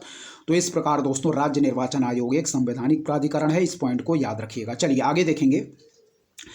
कारण कह रहा है दोस्तों कि ग्रामीण स्थानीय निकायों के निर्वाचन पर भारत के निर्वाचन आयोग का निरीक्षण रहता है। क्या है? ग्रामीण स्थानीय निकायों के निर्वाचन पर भारत के निर्वाचन आयोग का निरीक्षण रहता है। ठीक है, तो कह रहा है कि ए गलत है, यानी कि ए सही है किंतु आर हमारा क्या है दोस्तों गलत है। ठीक है, कारण गलत दिया गया है, कथन सही है। कह रहा है कथन की राज्य निर्वाचन आयोग एक संवैधानिक प्राधिकरण है, तो याद रखिएगा आर्टिकल 243 के तहत राज्य निर्वाचन आयोग एक संवैधानिक प्राधिकरण है, यह बिल्कुल सही है। इसका प्रावधान आर्टिकल 243 के तहत किया गया है दोस्तों, ठीक है। फिर कह रहा है दोस्तों हमारा कि ग्रामीण स्थानीय निकायों के निर्वाचन पर भारत के निर्वाचन आयोग का निरीक्षण रहता है, तो याद रखिए यह हमारा जो दिया गया है कारण यह गलत दिया गया है। सही आंसर हम मार्क करेंगे ऑप्शन डी, यानी कि ए सही है किंतु आर गलत है। इस पॉइंट को याद रखिएगा। चलिए आगे के प्रश्न को देखेंगे क्या कह रहा है। 94 नंबर प्रश्न की तरफ बढ़ें। कह रहा है कि व्यक्तिगत स्वतंत्रता के लिए उच्च न्यायालय निम्नलिखित में से किस रीट को जारी करता है, ठीक है। कह रहा है दोस्तों व्यक्तिगत स्वतंत्रता के लिए उच्च न्यायालय निम्नलिखित में से किस रीट को जारी करता है, तो याद रखें दोस्तों बंदी प्रत्यक्षीकरण इसका बिल्कुल राइट आंसर ऑप्शन सी होगा, ठीक है। कह रहा है दोस्तों क्या कि व्यक्तिगत स्वतंत्रता के लिए उच्च न्यायालय निम्नलिखित में से किस रीट को जारी करता है, तो याद रखें दोस्तों बंदी प्रत्यक्षीकरण, ठीक है। फिर से देखें व्यक्तिगत स्वतंत्रता के लिए उच्च न्यायालय निम्नलिखित में से किस रीट को जारी करता है, तो याद रखें दोस्तों ऑप्शन सी बंदी प्रत्यक्षीकरण हमारा बिल्कुल राइट आंसर होगा, ठीक है। ध्यानपूर्वक सारे प्रश्नों को देखते चले दोस्तों, आगामी परीक्षा की दृष्टि से इंपॉर्टेंट हैं सारे प्रश्न, ठीक है। पूर्व वर्षों के प्रश्न दोस्तों हूबहू परीक्षाओं में रिपीट कर जाते हैं, ठीक है। चलिए 95 नंबर प्रश्न की तरफ बढ़ेंगे दोस्तों, ध्यानपूर्वक देखते रहिए क्या कह रहा है हमारा 95 नंबर प्रश्न, आगे बढ़ेंगे, ठीक है। ध्यानपूर्वक देखते रहें। चलिए 95 नंबर प्रश्न फिर कथन कारण का प्रश्न है, ध्यानपूर्वक देखेंगे। कह रहा है दोस्तों भारत में लिखित संविधान है, क्या है कथन कह रहा है कि भारत में लिखित संविधान है, बिल्कुल सही है दोस्तों भारत में लिखित संविधान है, ठीक है। कारण कह रहा है कि शक्तिशाली क्षेत्रीय दलों का विकास क्षेत्रीय आकांक्षाओं का संकेतक है, क्या है शक्तिशाली क्षेत्रीय दलों का विकास क्षेत्रीय आकांक्षाओं का संकेतक है, ठीक है। इस पॉइंट को याद रखिएगा। तो यह भी हमारा कारण जो दिया गया है यह भी सही है, ठीक है। फिर से पढ़ेंगे। कह रहा है दोस्तों भारत में लिखित संविधान है, ठीक है, बिल्कुल सही है भारत में लिखित संविधान है, ठीक है। फिर कह रहा है कि शक्तिशाली क्षेत्रीय दलों का विकास क्षेत्रीय आकांक्षाओं का संकेतक है, क्या है शक्तिशाली क्षेत्रीय दलों का विकास क्षेत्रीय आकांक्षाओं का संकेतक है। तो कथन और कारण हमारा दोनों सही है, लेकिन दोस्तों हमारा जो कथन कारण है वह कथन का सही स्पष्टीकरण नहीं है, तो सही आंसर मार्क करेंगे ऑप्शन बी, ठीक है। फिर देखें कथन कह रहा है कि भारत में लिखित संविधान है, ठीक है, याद रखिए। फिर कह रहा है कारण की शक्तिशाली क्षेत्रीय दलों का विकास क्षेत्रीय आकांक्षाओं का संकेतक है, तो याद रखिए ऑप्शन बी हमारा बिल्कुल राइट है, यानी कि ए और आर दोनों सही हैं परंतु आर ए का सही स्पष्टीकरण नहीं है। इस पॉइंट को याद रखिएगा। चलिए 96 नंबर प्रश्न की तरफ बढ़ेंगे दोस्तों, क्या है कह रहा है कि भारत में मत देने का अधिकार, कई बार पूछा गया प्रश्न है कि भारत में मत देने का अधिकार निम्नलिखित अधिकारों में से कौन सा है, क्या है दोस्तों। कह रहा है कि भारत में मत देने का अधिकार निम्नलिखित अधिकारों में से कौन सा है, तो इसका सही आंसर दो दिया गया है दोस्तों, यानी कि संवैधानिक अधिकार भी है और वैधानिक अधिकार भी है, ठीक है। इसका डिटेल हम देखेंगे, ठीक है। फिर से देखें। कह रहा है भारत में मत देने का अधिकार यानी कि राइट टू वोट निम्नलिखित अधिकारों में से कौन सा है, तो याद रखिएगा दोस्तों संवैधानिक अधिकार भी दिया गया है और दोस्तों वैधानिक अधिकार भी दिया गया है, यानी कि ऑप्शन बी भी इसका सही आंसर दिया गया है, ऑप्शन डी भी इसका सही आंसर दिया गया है, ठीक है। फिर देखें भारत में मत देने का अधिकार निम्नलिखित अधिकारों में से कौन सा है, तो याद रखें दोस्तों संवैधानिक अधिकार भी और वैधानिक अधिकार भी, ठीक है। इसका डिटेल देखें। कह रहा है उत्तर प्रदेश लोक सेवा आयोग ने भारत में मत देने के अधिकार को संवैधानिक अधिकार और वैधानिक अधिकार दोनों माना है, अतः दिए गए विकल्पों में बी और डी दोनों सही है। इस पॉइंट को याद रखिए, ठीक है। कह रहा है भारत में मत देने का अधिकार निम्नलिखित अधिकारों में से कौन सा है, तो याद रखें दोस्तों संवैधानिक अधिकार भी और वैधानिक अधिकार भी, ठीक है। आयोग ने दोनों ऑप्शन को सही माना है, ठीक है। भारत में मत देने का अधिकार निम्नलिखित अधिकारों में से कौन सा है, तो संवैधानिक अधिकार भी, यानी कि दोस्तों हमारा संवैधानिक अधिकार भी और वैधानिक अधिकार भी, ठीक है। इस पॉइंट को याद रखिएगा। यानी कि दोस्तों हमारा कॉन्स्टिट्यूशनल राइट भी है और लीगल राइट भी है दोस्तों हमारा राइट टू वोट, इस पॉइंट को याद रखिएगा, ठीक है। फिर से देखेंगे भारत में मत देने का अधिकार निम्नलिखित अधिकारों में से कौन सा है, तो संवैधानिक अधिकार भी है, यानी कि दोस्तों हमारा कॉन्स्टिट्यूशनल राइट भी है राइट टू वोट, और वैधानिक अधिकार यानी कि लीगल राइट भी है दोस्तों हमारा राइट टू वोट, ठीक है। इस पॉइंट को याद रखिएगा, ठीक है। और दोस्तों वोट देने का अधिकार, वोट देने की जो उम्र थी दोस्तों 21 से घटा के 18 किस संविधान संशोधन के द्वारा किया गया, वह दोस्तों किया गया 61वां संविधान संशोधन 1989 के द्वारा, इस पॉइंट को भी याद रखिएगा। चलिए 97 नंबर प्रश्न की तरफ बढ़ेंगे दोस्तों। कह रहा है कि लोकसभा में, ठीक है, देखिए कह रहा है दोस्तों लोकसभा में एंग्लो इंडियन समुदाय के लिए आरक्षण का प्रावधान संविधान में किया गया, क्या है दोस्तों। कह रहा है कि लोकसभा में एंग्लो इंडियन समुदाय के लिए आरक्षण का प्रावधान संविधान में किया गया, तो याद रखें दोस्तों हमारा अनुच्छेद 331 द्वारा, ठीक है। कह रहा है कि लोकसभा में एंग्लो इंडियन समुदाय के लिए आरक्षण का प्रावधान संविधान में किया गया है, तो याद रखें अनुच्छेद 331 के द्वारा, ठीक है। लोकसभा में एंग्लो इंडियन समुदाय के लिए आरक्षण का प्रावधान संविधान में किया गया है, तो याद रखें अनुच्छेद 331 के द्वारा। और इस दोस्तों प्रावधान को दोस्तों संवैधानिक संशोधन 104 के द्वारा हटा दिया गया है, इस पॉइंट को भी याद रखिएगा। ठीक है, इस प्रावधान को दोस्तों अब आर्टिकल 104 के द्वारा प्रावधान करके इस पॉइंट को यहाँ पे हटा दिया गया है। ठीक है, इस पॉइंट को भी याद रखिएगा। ठीक है, लोकसभा में एंग्लो इंडियन समुदाय के लिए आरक्षण का प्रावधान संविधान में किया गया है अनुच्छेद 331 के द्वारा। ठीक है, इस पॉइंट को याद रखिएगा। लेकिन दोस्तों 104 जो हमारा संवैधानिक संशोधन हुआ है उसके द्वारा इस प्रावधान को अब हटा दिया गया है, इस पॉइंट को भी याद रखिएगा। चलिए 98 नंबर प्रश्न की तरफ बढ़ेंगे। कह रहा दोस्तों निम्नलिखित में से किस वाद ने भारतीय संविधान के मूल संरचना के सिद्धांत की रूपरेखा प्रतिपादित की? कई बार पूछा गया प्रश्न है, याद रखिएगा। मूल ढांचे के सिद्धांत की बात कर रहा है। ठीक है, कह रहा है निम्नलिखित में से किस वाद ने भारतीय संविधान के मूल संरचना के सिद्धांत की रूपरेखा प्रतिपादित की? तो याद रखें दोस्तों, इसका राइट आंसर जो हम मार्क करेंगे वह है केशवानंद भारती बनाम केरल राज्य, जो कि कब हुआ था दोस्तों? 1973 में। इस पॉइंट को भी याद रखिएगा। ठीक है, कह रहा है कि निम्नलिखित में से किस वाद ने भारतीय संविधान के मूल संरचना के सिद्धांत की रूपरेखा प्रतिपादित की? तो याद रखिए केशवानंद भारती बनाम केरल राज्य। ठीक है दोस्तों, तो इस वीडियो में हम लोग यहीं तक रखते हैं। इसका जो बाकी बचा हुआ पार्ट है दोस्तों, एक और वीडियो ला के हम पूरी तरीके से 2015 पुनः परीक्षा के प्रश्न पत्र को कंप्लीट कर लेंगे। ठीक है दोस्तों, तो यदि आपको हमारा कंटेंट पसंद आ रहा है दोस्तों, तो हमारे चैनल उद्देश्य क्लासेस 91 को दोस्तों जरूर सब्सक्राइब करें, लाइक करें दोस्तों, अपने दोस्तों के भी शेयर करें और ऐसे ही दोस्तों लगातार पढ़ते रहें। तब तक के लिए दोस्तों धन्यवाद। जय हिंद, जय भारत दोस्तों।